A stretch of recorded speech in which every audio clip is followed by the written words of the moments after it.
మా తల్లిదండ్రులు మా కోసం అలా ప్రార్థన చేశారు. ప్రభువా, మా ముగ్గురు బిడ్డలు ఎక్కడున్నా నీ నామానికి మహిమకరంగా ఉండాలా, ఎక్కడున్నా వారి ద్వారా నీ సువార్త వెదజల్లబడాలని.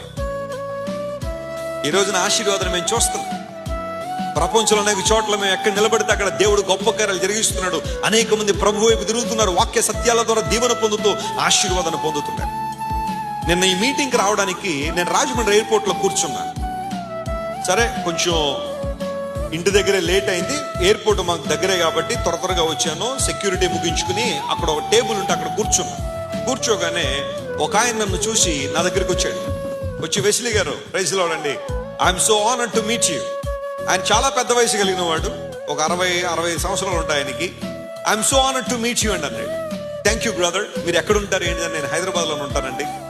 మీ ప్రసంగాలు ప్రతిదీ కూడా యూట్యూబ్లో మీరు ఎన్ని వేల ప్రసంగాలు పెట్టారో అన్నీ విన్నానండి. నేను ఒక సనాతన బ్రాహ్మణ కుటుంబానికి చెందినవాడు. నేను యేసు ప్రభువును అపరిమితంగా ద్వేషించే నేను మీ ప్రసంగాలు వినడం ద్వారా ఈ రోజున యేసయ్యకు పరమభక్తుడైపోయినాను అన్నాడు. దేవుడు నామమున స్తోత్రం కలుగును గాక. ప్రభువుని అంగీకరించానండి.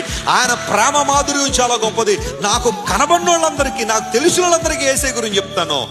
అందుకు నాకు ప్రేరణ మీ ప్రసంగం నుంచి తీసుకున్నానండి అని చెప్తే నేను నిజంగా దేవుని స్తుతించాను. ప్రభువా, ఏ పాటి వాడిని అర్హత లేని నన్ను నీ సేవకు పిలిచి ఈ రోజున ఇలాంటి వారిని అనేక మంది ప్రభావితం చేసి వారు అనేక మంది దీవెనకరంగా ఉండడానికి సహాయం చేశావు.